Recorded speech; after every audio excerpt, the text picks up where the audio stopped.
esta hora de la mañana nos trasladamos de inmediato hasta la sala Carlos Torres y Torres Lara, sala 1 del edificio de comisiones Víctor Raúl Haya de la Torre, donde ya se encuentran listos los miembros de la subcomisión de acusaciones constitucionales que preside el congresista César Antonio Seguro Izquierdo.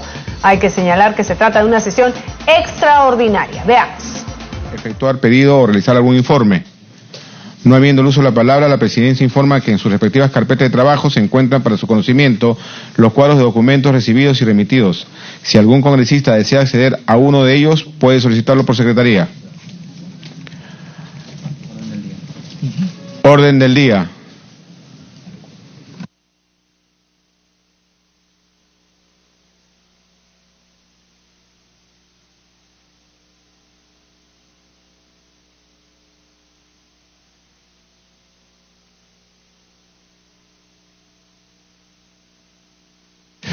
Orden del día, contando con el quórum reglamentario para iniciar la audiencia, debate y votación de la propuesta del informe final de la denuncia constitucional número 20 formulada por el congresista Daniel Fernando Bugatás Maluf contra los 6 miembros del Tribunal Constitucional Ernesto Álvarez Medina, Gerardo Eto Cruz y Carlos Mesías Ramírez, por infracción de los artículos 45, 51, 147, 150 y 154, inciso 1 de la Constitución Política.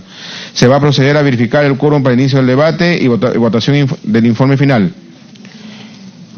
Contando con el quórum, se recuerda que el quórum para la realización de esta etapa procedimental es de 9 congresistas. La Presidencia concede uso de la palabra al congresista Mario Mantilla Medina, delegado de la denuncia constitucional número 20, para que sustente su informe final. Tiene el uso de la palabra el congresista Mario Mantilla. Muchas gracias, presidente, colegas presentes en esta sesión.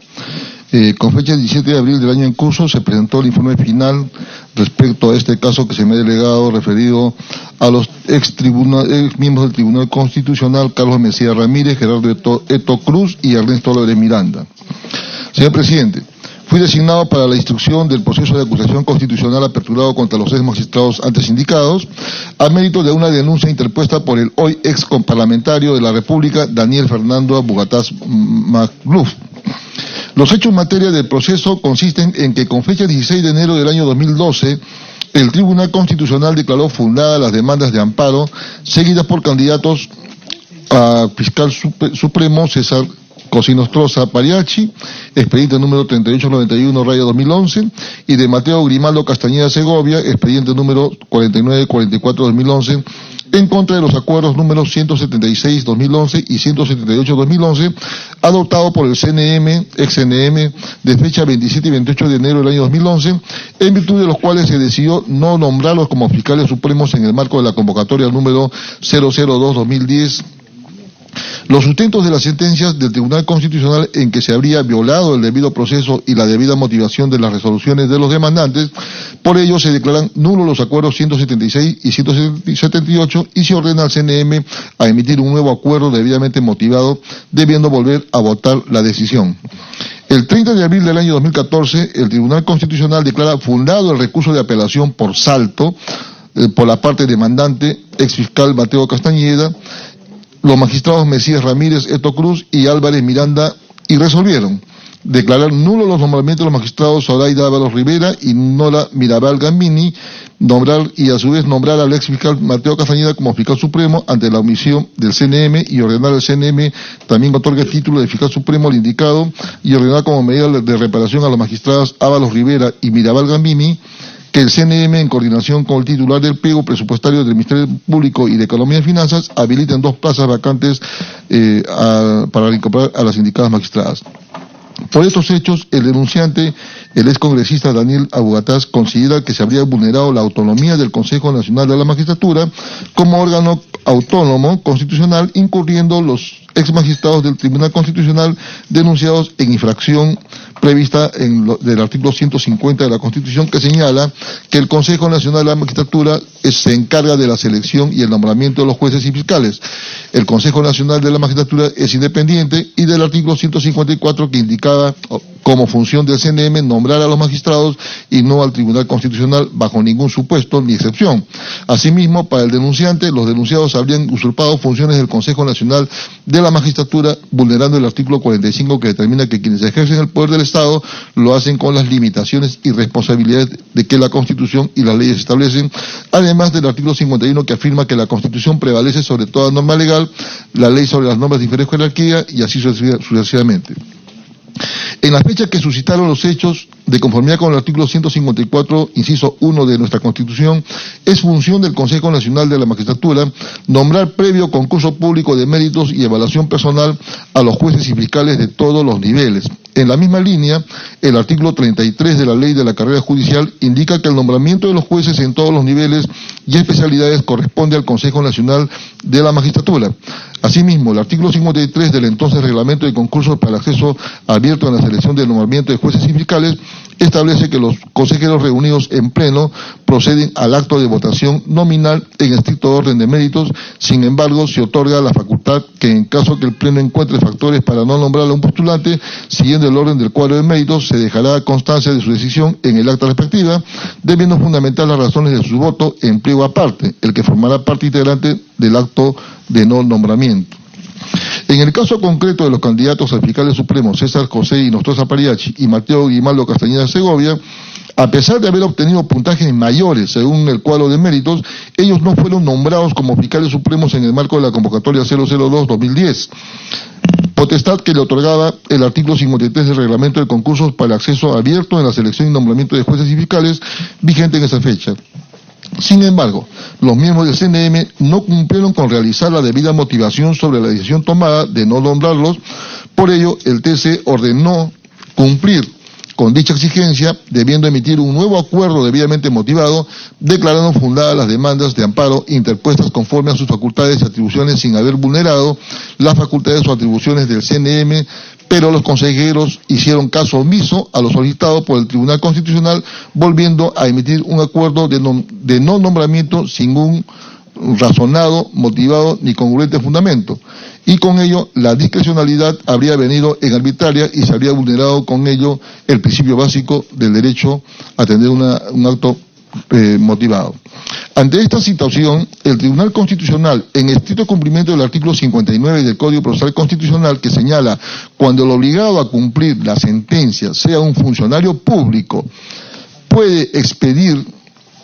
el juez puede expedir una sentencia ampliatoria que sustituya la omisión del funcionario y regule la situación injusta conforme al decisorio de la sentencia.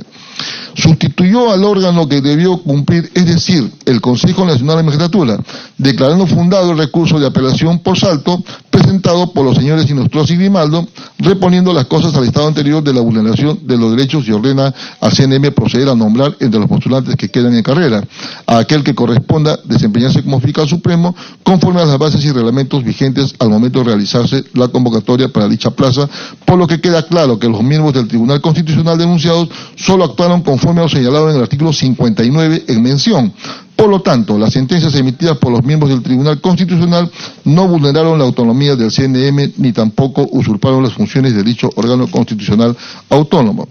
A manera de fundamental, señor presidente, esta decisión tomada por el Tribunal Constitucional en mérito al artículo 59 del Código Procesal Constitucional, debemos tomar como referencia algunas reglas o principios que establece nuestro ordenamiento jurídico en el país respecto a la eximencia de sanción o de responsabilidad sancionatoria o penal a funcionarios que actúan en el ejercicio legítimo de un derecho, oficio o cargo. Así, por ejemplo, tenemos el inciso 8 del artículo 20 del Código Penal que señala: el que obra por disposición de la ley en cumplimiento de un deber o en el ejercicio legítimo de un derecho, oficio o cargo. Estas personas, por ejemplo, están exentos de todo tipo de responsabilidad. Esta fórmula de disposición de la ley que señala este inciso es bastante amplia, puede ser además comprendida en el sentido de que establece cuáles son los actos que se ordenan y cuáles son los actos permitidos. Es decir, la ley muchas veces puede ordenar a un funcionario cumplir determinado acto, pero a la vez puede permitir que también realice determinado acto, como por ejemplo el artículo 59 del Código Procesal Constitucional, que señala justamente que el juez que está a cargo de este proceso constitucional dice, ¿no? Cuando el obligado a cumplir la sentencia sea un funcionario público, el juez, en este caso el tribunal, puede expedir una sentencia ampliatoria que sustituya la omisión del funcionario y regule la situación injusta conforme al decisorio de la sentencia. Es decir, en este caso específico, los miembros del tribunal denunciados han actuado en cumplimiento de lo que la misma ley, el artículo 59 del Código Procesal Constitucional, les faculta. De otro lado, la ley de proceso administrativo general, cuando habla del principio, el proceso sancionador, establece también como un principio el principio de presunción de licitud, que está relacionado justamente también al principio de presunción de inocencia. ¿Qué dice el inciso 9 del artículo 246 de la ley 27444?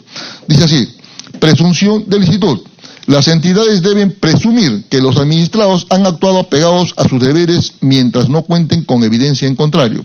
Como se puede apreciar, señor presidente, la normativa administrativa y la penal que se ha indicado anteriormente establece que las entidades públicas deben respetar la presunción de la no existencia de responsabilidad administrativa mientras no se demuestre lo contrario. El principio de presunción de licitud precitado se deriva justamente del principio de presunción de inocencia previsto en el literal C del inciso 24 del artículo 2 de la Constitución Política del Perú, el cual señala que toda persona es considerada inocente mientras no se haya declarado judicialmente su responsabilidad. Si a esto le sumamos, señor presidente, de que cuando uno quiere sancionar administrativo o penalmente a una persona, a un funcionario, a un empleado público, se tiene que ver, la responsabilidad. Hay que ver también que existen dos tipos de responsabilidad: la responsabilidad subjetiva y la objetiva.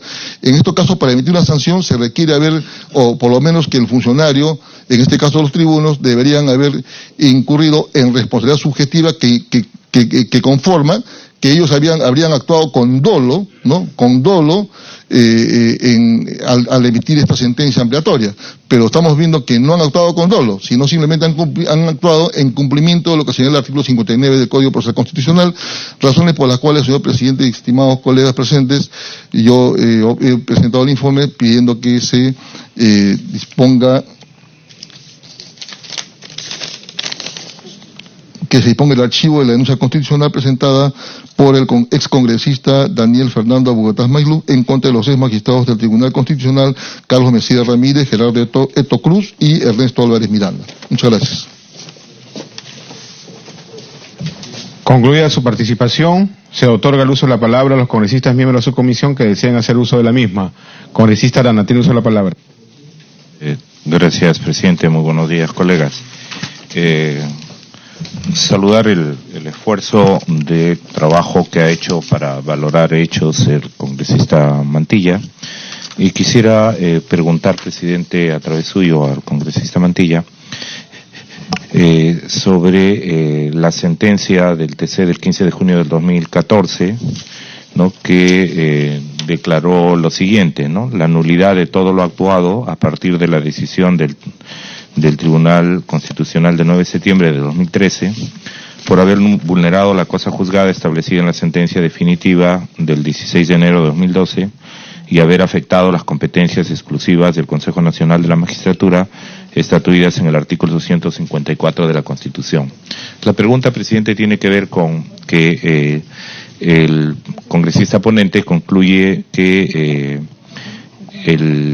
la denuncia debiera ser archivada porque no se habría incurrido en la figura de vulneración de las competencias exclusivas del CNM por esos miembros del TC que ejercieron el cargo en su momento, ¿no? Ernesto Álvarez Miranda, Gerardo Eto Cruz y Carlos Mesías Ramírez.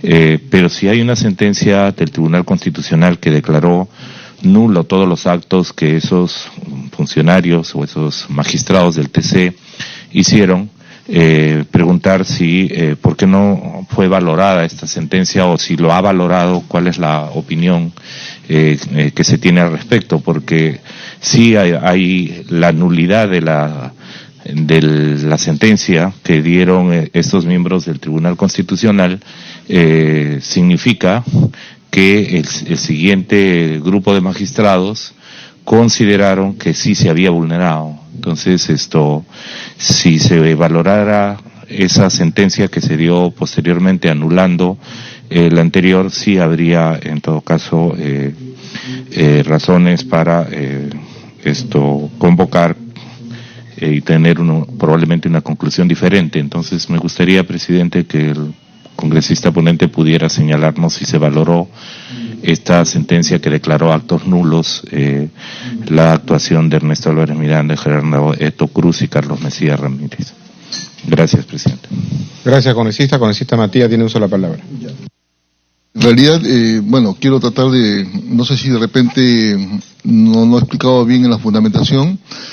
Siempre lo que pasa es que estos dos postulantes, que era el señor Inostroza y el señor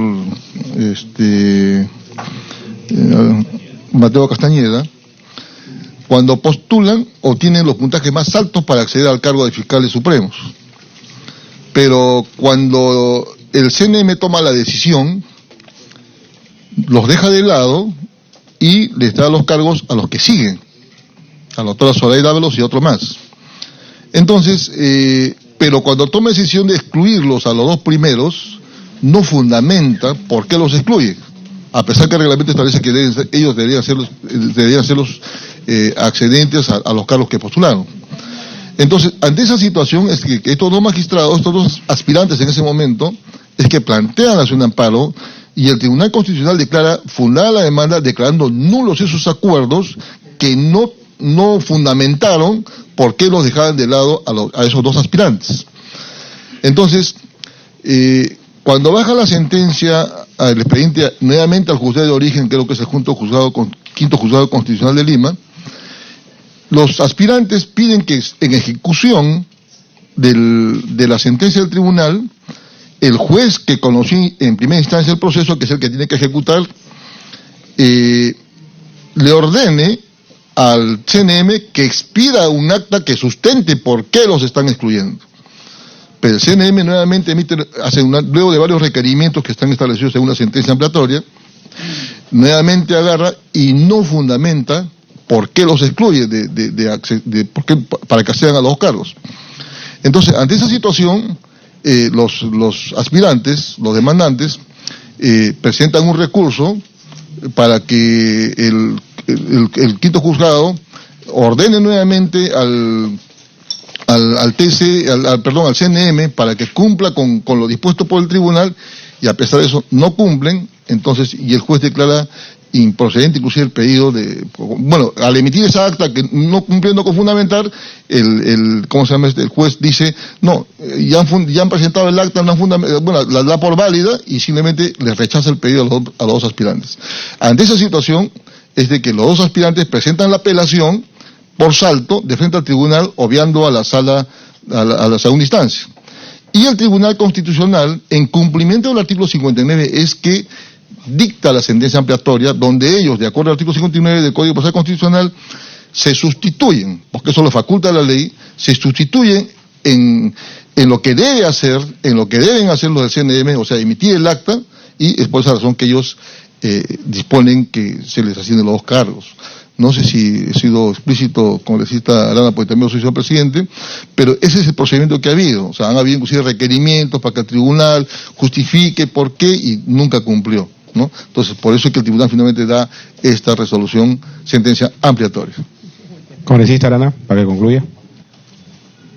Sí, presidente. En realidad, mi preocupación, y por eso la pregunta, presidente, es que si hubo una decisión del TC que quienes le suceden a estos magistrados consideran que tenían que anular los actos resolutivos sobre este caso del anterior Tribunal Constitucional, es que en realidad estaban admitiendo que sí hubo una vulneración de la autonomía del CNM.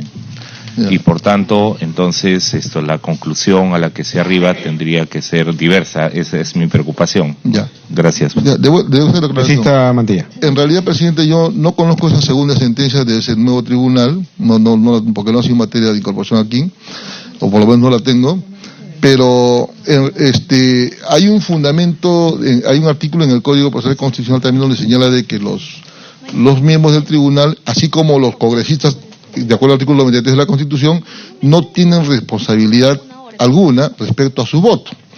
Entonces, así como los extribunos, o sea, los denunciados, interpretaron el artículo 59, según ellos, correctamente, otros miembros pueden darle una diferente interpretación. Entonces, acá lo que yo opino, porque no debe haber, debe archivarse esta denuncia, es por el simple hecho de que ellos actuaron en función del artículo 59. Ahora, como le digo, hay leyes que ordenan y hay leyes que permiten actos, ¿no? Eso se llama la doctrina, ¿no? Hay leyes permisibles y leyes que ordenan un acto. Una ley que ordena un acto es la que ordena que, por ejemplo, que el acceso a la función pública tiene que ser por concurso, ordenen que sea por concurso, pero mandatoria, ¿no? Entonces, en este caso, ese artículo 59 es una ley permisible, es un artículo permisible porque permite que en este caso un juez o un miembro del tribunal emite una sentencia ampliatoria. Entonces, ahora que ese artículo pueda ser interpretado de diferentes formas por otros funcionarios o por otros jueces es una cosa muy distinta. Pero como le digo, aplicando los principios generales del derecho sancionatorio y penal que he mencionado, como es el caso de que nadie puede ser, es el causal de eximencia de pena, el que obra por disposición de la ley en cumplimiento de un deber o en el ejercicio legítimo de un derecho, oficio o cargo. Entonces, aplicando esas reglas que se aplican a todo acto sancionatorio, al criterio de quien habla, porque también es mi criterio, ¿no? Es un criterio que puede ser materia de discrepancia, pero está sujeto a debate y a emitir un voto. Al criterio mío es que no hay responsabilidad, por eso que yo pido el archivo. Muchas gracias. Gracias, congresista. Congresista Arana, continúe. Sí, presidente, plenamente de acuerdo con el congresista Mantilla de que además hay un tema de opinión y interpretación que además es propio del derecho por su carácter más hermenéutico, ¿no? Sin embargo, presidente, como ha señalado el congresista Mantilla, no ha sido de conocimiento o no ha valorado, digamos, el auto 00791 del 2014, ¿no? Es el expediente 01044-2013, que lo comparto, presidente, y quisiera que me permita leer lo que señala en su parte resolutiva, ¿no? Dada la importancia que creo que a lo mejor sería importante que se considerara antes de cerrar el tema del informe. En el considerando 1 señala declarar fundado el recurso de reposición interpuesto y en consecuencia declarar la nulidad de todo lo actuado a partir de la decisión del Tribunal Constitucional de fecha 9 de septiembre de 2013 por haberse acreditado, ojo, la vulneración de la cosa juzgada establecida en la sentencia definitiva del Tribunal Constitucional de fecha 16 de enero de 2012, así como por afectar, ojo, las competencias exclusivas del Consejo Nacional de la Magistratura estatuidas en el artículo 154, inciso 1 de la Constitución. 2. Declarar infundado el recurso de apelación por salto interpuesto por el demandante Mateo Grimaldo Castañeda Segovia con fecha 30 de enero de 2013 y en consecuencia confirmar lo resuelto en la resolución número 23 de fecha 21 de enero del 2013 expedida por el Quinto Juzgado Especializado en lo Constitucional de Lima que ordena la conclusión del proceso. 3. Declarar mediante el acta de sesión plenaria extraordinaria de fecha 29 de noviembre de 2012, acuerdo 1615-2012, el Consejo Nacional de la Magistratura ha cumplido con motivar de modo suficiente su decisión, está adelante la motivación, sobre la postulación de Mateo Grimaldo Castañeda Segovia al cargo de fiscal supremo, tal como se ordenó en la sentencia definitiva del Tribunal Constitucional de fecha 16 de enero del 2012, por lo que se dispone el archivo definitivo del proceso. Es decir, presidente, esta resolución del Tribunal Constitucional, como mencioné antes, sí declaró nulo la intervención anterior de los magistrados y por tanto sí se habría incurrido en una vulneración de la autonomía del CNM. Entonces, si se establecieran estos hechos y esta motivación fundada de esta resolución, evidentemente la valoración ya no queda solamente sujeta a criterios, sino tendría elementos objetivos para poder variar, en mi opinión también, presidente, ¿no? Gracias, presidente, y gracias, congresista Mantilla, por la atención. Ya, bueno, voy a responder, aunque, bueno, es que es bueno que alguien aclare este tema, ¿no? En realidad, presidente, quienes hemos tenido la oportunidad de estudiar la muy bonita carrera de Derecho, sabemos muy bien que en todos los temas en Derecho siempre son opinables. Siempre uno va a mantener una interpretación, otros mantienen otra interpretación. Los ex miembros del tribunal que son objeto de la denuncia interpretaron el artículo 59, ¿no?, las atribuciones que le da ese artículo 59 del Código Procesal Constitucional. Y por otro lado, los nuevos miembros del tribunal dan otra interpretación.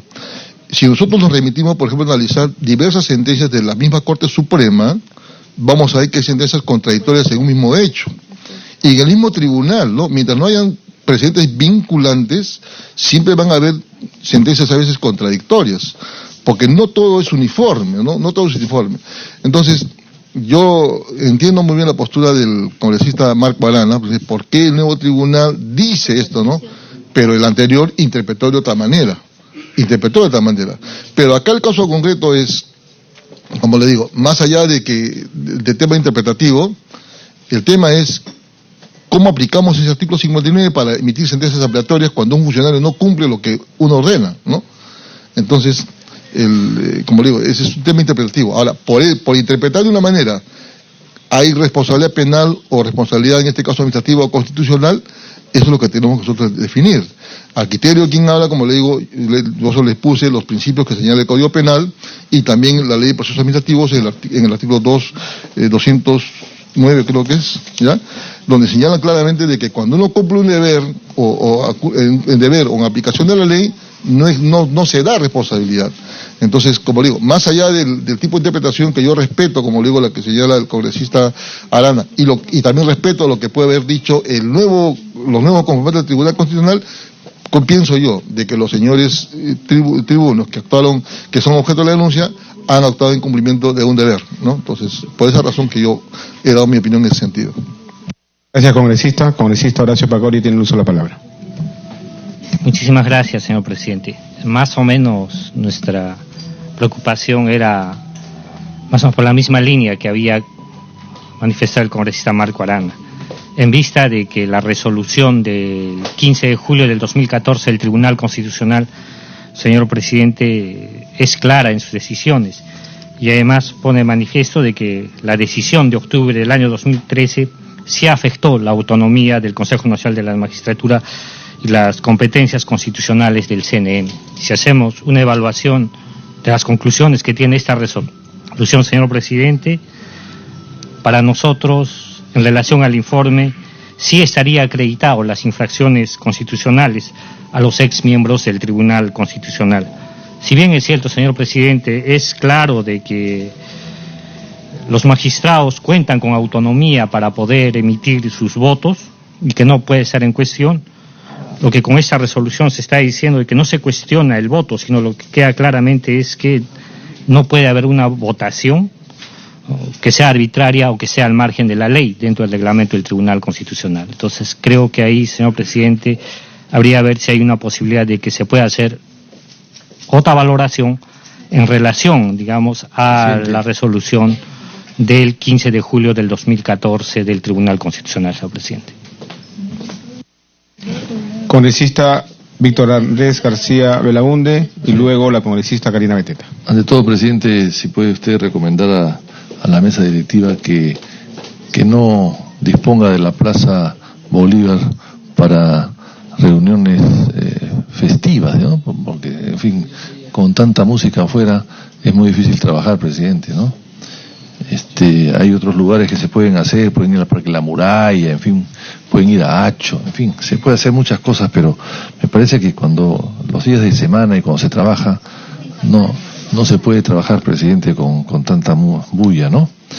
Primero, en segundo lugar, yo felicito al señor Mantilla por la labor que ha hecho. Y los que hemos pasado por cosas parecidas sabemos que es una complicación realmente dedicarse a estudiar un tema y ponerlo y proponerlo con argumentos, además que en este caso creo que son sólidos. Yo creo que este es un tema muy actual, es muy actual porque estamos hablando de inmunidad, de privilegios, ¿no? Y entonces se está cuestionando nuestros privilegios, pero no los privilegios del Tribunal Constitucional ni los otros miembros que lo tienen de acuerdo a la Constitución. Y aquí el artículo 93 y 201 de la Constitución son muy claros. No se responde ante autoridad u órganos jurisdiccionales algunos por opiniones y votos que emitan en el ejercicio de sus funciones. Y esto está equiparado exactamente a lo que hace un congresista. Entonces, que el congresista vote ahora de una manera y que vote otro congresista en el próximo legislatura de una manera diferente, no significa que los que hemos votado hoy día de una forma somos culpables de algo. Así de simple. Y eso mismo puede pasar en el Tribunal Constitucional, ¿no? El hecho de que luego revoquen o cambien una sentencia en otro momento no significa que los que han votado de una forma son responsables de algo.